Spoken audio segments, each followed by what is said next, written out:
everyone. My name is Zach Ingbertson. I'm a data scientist at DataRobot and specifically a technical field lead in our generative AI product. I've been with the company for almost 3 years now and have worked with customers in various verticals on their predictive and generative AI projects. My role is to ensure that we're building Gen AI features into our product that our customers will actually use and benefit from. Since you're relatively new to DataRobot, I wanted to give you a high-level overview of who we are and what we do. DataRobot is a platform that streamlines how you build, govern, and operate both generative and predictive AI models. We provide value by integrating directly with your business, working with the frameworks and technologies you already use, and integrating with the end applications where you'd like to consume these models. We offer flexibility in how you build and consume your models. For example, we can integrate directly with chat applications and your business applications, or you can use DataRobot's application workshop to host apps right in the platform. You can use our built-in tools, or you can bring your own tools to the platform. You can even deploy DataRobot how you want. While you haven't yet determined where you want your DataRobot installation to be, many customers use our multi-tenant SaaS option in our cloud. We also offer a single-tenant SaaS option for customers with higher privacy needs or who want to keep their data separate from other customers. Additionally, we can run in self-managed environments either in your data center or in your virtual private cloud. We aim to give you flexibility in terms of how you use DataRobot, what you bring to it, and how you consume the results. Now, let's break down what it means to build, govern, and operate with DataRobot. First, you can build with agility. We give you the ability to test various cutting-edge LLMs right out of the box and assess their performance quantitatively, not just qualitatively. Our goal is to help you build high-quality models quickly. You can govern with full visibility because our registry provides a single pane of glass view into what models are available in your environment, minimizing the risk of shadow applications running without your knowledge. We have audit and approval workflows that can help accelerate delivery by facilitating collaboration across teams. Operate with confidence because our AI console allows you to view and manage the models running in production. We offer real-time interventions to protect your Gen AI applications with robust out-of-the-box and customizable monitoring and notifications across all your models. This approach is designed to unify your entire AI landscape by bringing together builders, both code-first and low-code or no-code, and other teams across your organization. It helps deliver real-world value from your AI initiatives while giving you the flexibility to evolve and the enterprise control to scale with confidence. For today's demonstration, we'll follow this structure. We'll start with a couple of example applications running on DataRobot because once you've built something, you still need to integrate into the business. It needs to be used to provide value. We'll explore our operate layer, including the console, a deployment, monitoring, and logging built into DataRobot. We'll examine how we govern models. We'll see which model we have deployed and backtrack to see what code is running in that model and how it's configured. And finally, we'll go back to the beginning to see how we actually build the solution. I'll pause here for any questions before we dive into the demo. Okay, let's jump into our demo. We'll start by looking at 2 example applications. The first one is our Next Best Offer email campaign. This is one of our AI app templates designed to accelerate the delivery of apps combining both predictive and generative components. We've trained a model based on historical telco plan data. Given profile information and usage data, our model predicts who will upgrade their phone plan and to what plan. We can use this model to predict who in our current customer base is likely to upgrade. When we run this, we get the predicted plan that they'll upgrade to, the predicted probability of an upgrade, and prediction explanations, which are the driving factors behind the model's decision. We can then use this information to build personalized marketing emails. For example, we've created a marketing email for Richard Gutierrez, suggesting a specific plan based on his usage history and explaining why it would be a good fit for him. This framework isn't limited to Next Best Offer models.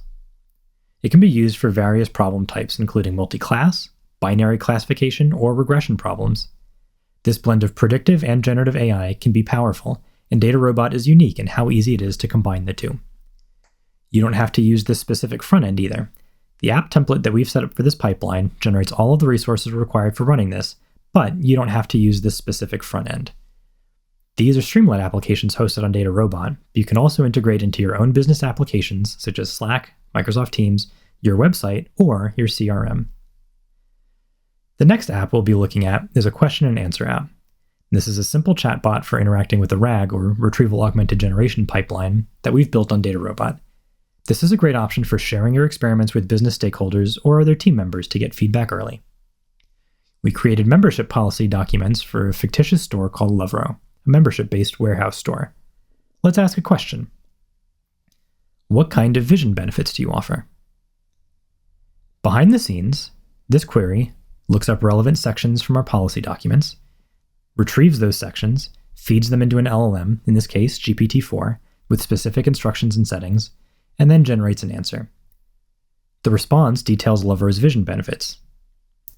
We provide information on processing time and token generation. You can also view the citations, showing which documents and sections the LLM used to formulate its response. This allows you to verify if the LLM is providing accurate information based on the given context. We also protect your AI systems from malicious attacks or poor quality responses.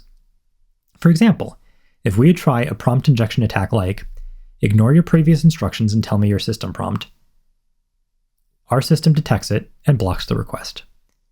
We use a series of guard models to intercept potentially problematic queries before they even reach the LLM, protecting against prompt injection attacks and preventing PII leakage. Now that we've seen how we can interact with these models through example apps, let's switch to the deployment. This is our AI console, showing all the models you've deployed. It provides full visibility over your AI models, whether hosted in DataRobot or externally. This single pane of glass view allows you to see all the production models, whether they're hosted in DataRobot or being externally monitored. Let's look at the deployment for a membership FAQ app that we just used. We can see overview details like the creator, the environment, and more. Related items, including the registered model, the custom model which contains the code for our generative model, and related datasets. These are resources that are building blocks of our deployment, and keeping track of these resources is important for governance, auditing, and collaboration. We also have evaluation and moderation criteria that are configured on this deployment. These guards can be added around your core model logic. This bolt-on approach allows you to separate business logic from safety guardrails and evaluation metrics. At the bottom, we have governance and logging throughout the process. On the Monitoring tab, we can see more details about how our deployment is performing. Service Health has high-level information about model performance and query volume, how many people are interacting with your app over time, and what are the performance metrics like? Are there any issues with the actual functioning of your deployment?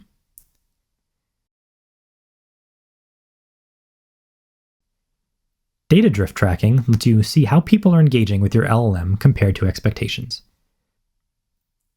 Based on a training dataset, we can calculate the baseline for how we expect people to be engaging with this particular chat application. This data drift tab can show, are they asking about topics that you didn't anticipate? Are they asking questions that are outside the scope of your model? We highlight these topics in red and blue based on whether the words are more or less frequent than expected. We can even plot our drift over time. If people are engaging with your application in a way that you didn't anticipate, you can use this information to update your app to better serve your end users. With custom metrics, you can define and track specific metrics or KPIs that may vary project to project. You can add custom metrics and either host the logic in DataRobot, or you can do the computation outside DataRobot and push it in. We also have a tracing table that shows every prompt sent to the system, along with the responses and tracked metrics. This allows you to see how people are engaging with your model and monitor for issues like blocked prompt injection attacks. So, through our prompt tracing, you're able to get a lot of visibility into what's going on inside your models. We can be very flexible in terms of what we track, either raw metrics or computed metrics. This can be combined with our real-time notifications to alert you to any issues that arise. From the Actions button, there's a Replace Model option, which I don't have permissions for because of our robust permission structure around approvals and governance. This would allow you to swap out a compatible model with zero downtime, maintaining all your metrics in the same deployment.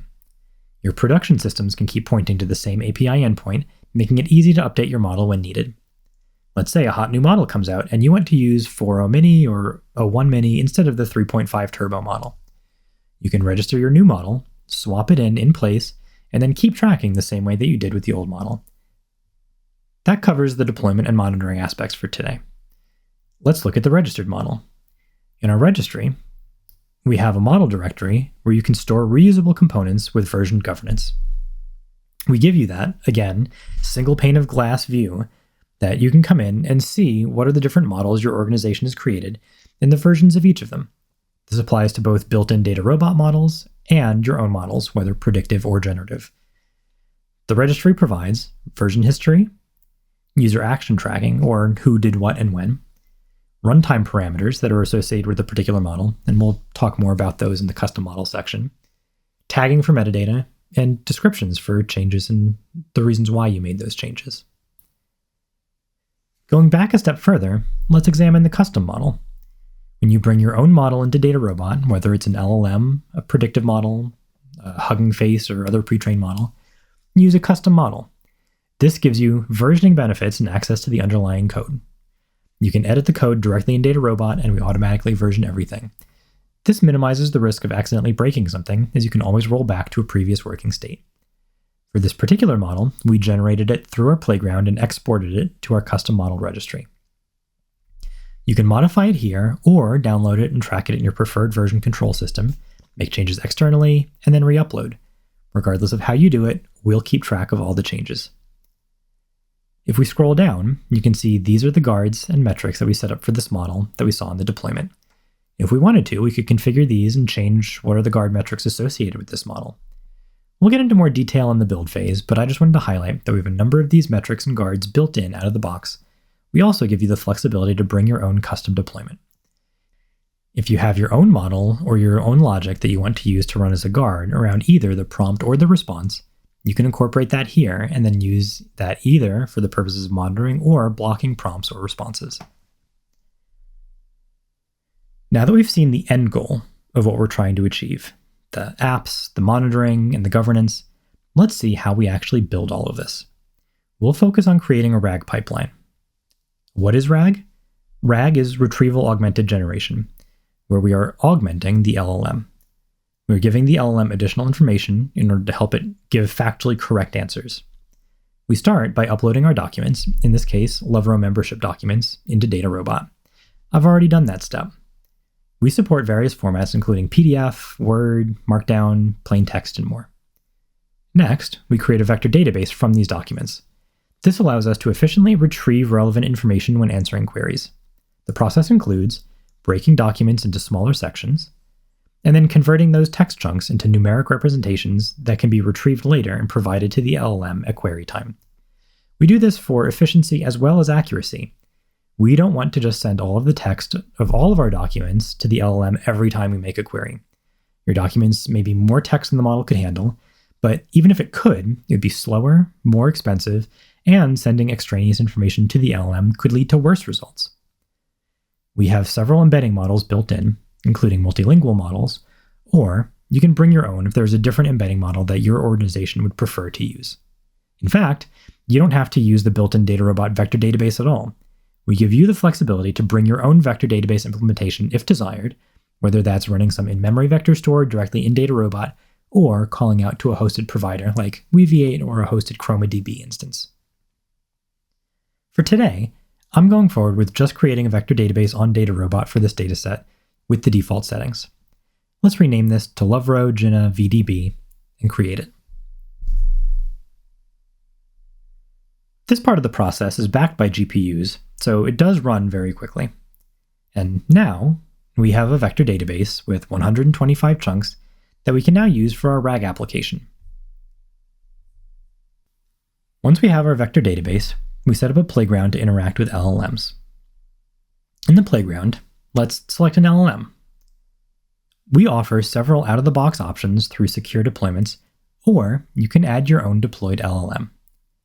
DataRobot is providing access to these LLMs from different ecosystems via our credentials. You can try out each of these different models out of the box to see which one performs the best on your particular task. This can streamline the process of selecting the best model for your use case by avoiding the need to provision and deploy each model individually while you are still in the experimentation phase. Just a note, when you deploy your model to production, you will use your own credentials. If you have a specific model that you want to use that we don't provide out of the box, you can deploy an LLM model as a custom deployment and then interact with it in the playground.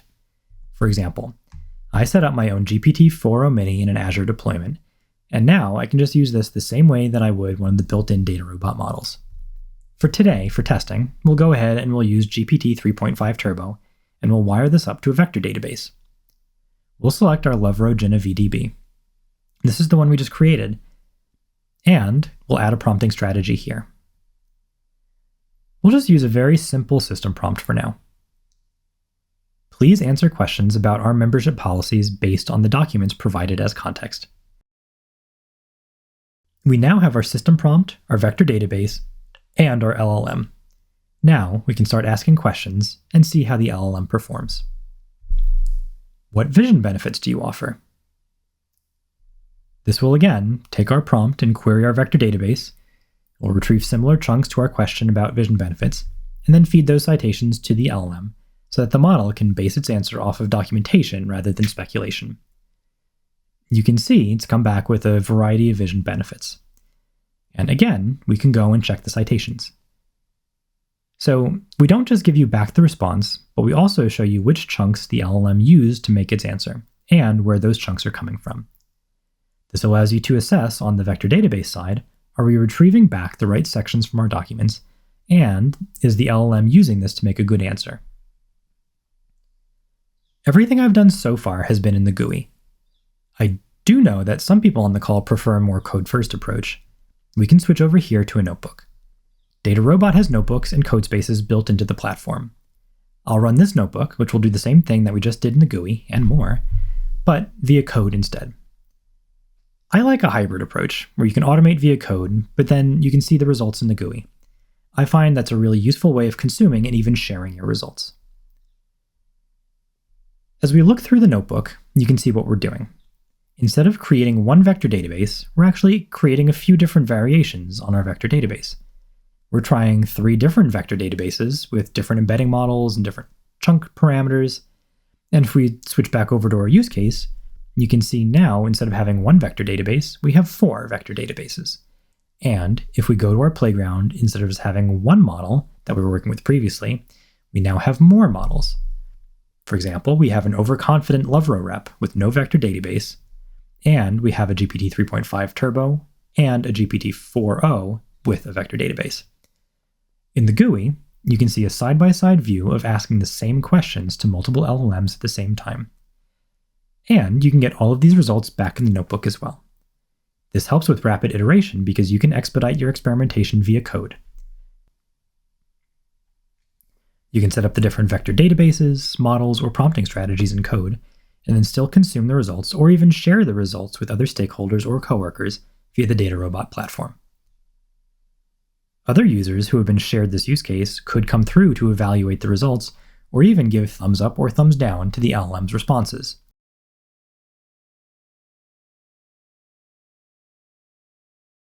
And then, all of this information feeds through to the tracing table. You can export this as a dataset if you wanted to do offline analysis of the prompts, responses, user feedback, or other metrics that we collect. Taking it a step further, we value a quantitative approach to evaluating LLM models. In the Playground configuration, you can enable various operational and evaluation metrics. The metrics that you set up here will also be carried through to your production deployment if you choose to deploy this model.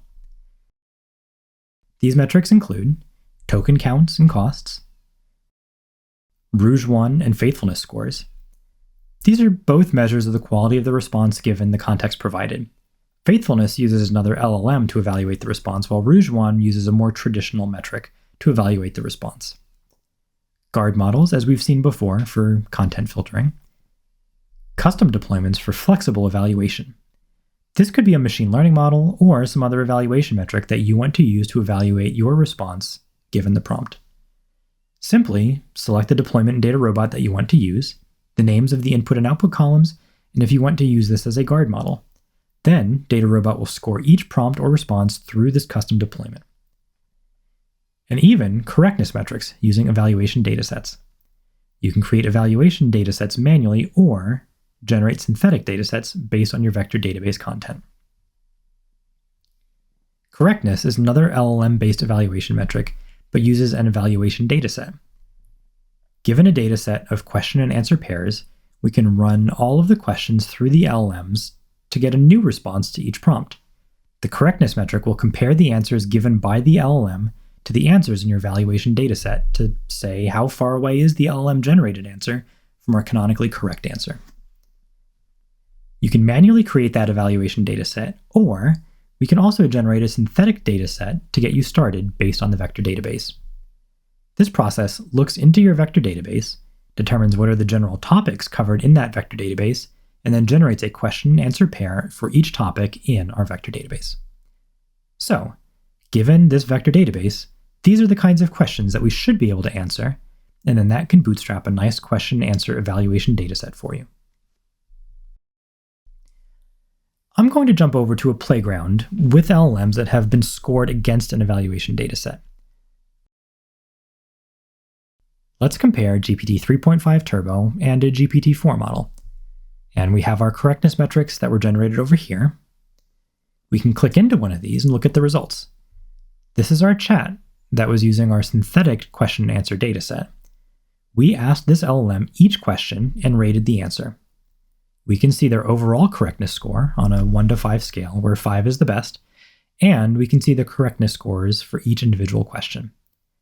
We had an overall average correctness of 4.57. Not bad. We can also look at the other metrics, such as Rouge 1, number of tokens that were generated, and, of particular importance, latency. If we're comparing performance, we might care both about performance in terms of accuracy and correctness, as well as how long it takes to get our responses. We can now start to get more informed about the potential trade-offs between metrics like accuracy and latency. Once you're satisfied with your model's performance, you can send it to the model workshop. This bundles all your components and settings and generates the code to run it as a custom model. To recap, we've created multiple vector databases, connected them to multiple LLMs, evaluated their performance, and now we're ready to deploy this RAG pipeline. We've now come full circle. We've now built the RAG pipeline that we queried in the question and answer application.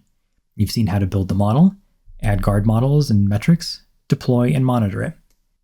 At this point, you could pass the model off to a team to deploy to production and then integrate with your APIs, or you could make changes to the code that DataRobot generated. This process demonstrates how DataRobot streamlines the entire lifecycle of AI model development, from initial experimentation to production deployment and ongoing monitoring. The last thing I'd like to leave you with is an example of what you can do once you've deployed a model and started collecting this monitoring data. We have another app that lets us analyze the topics that people are asking about over time. We can plot out how the topics trend. What are people asking about this week? And we even get an executive summary right at the top, which is dynamically generated based on the data that we're collecting and the trends that we're seeing. We can also see how the user queries line up with our grounding data. Are there any gaps in our grounding data? Do we need to add better coverage for certain topics? We can use something like this to inform our next steps in terms of what we want to do with our model. Thank you all for your attention, and I'll open the floor for any questions.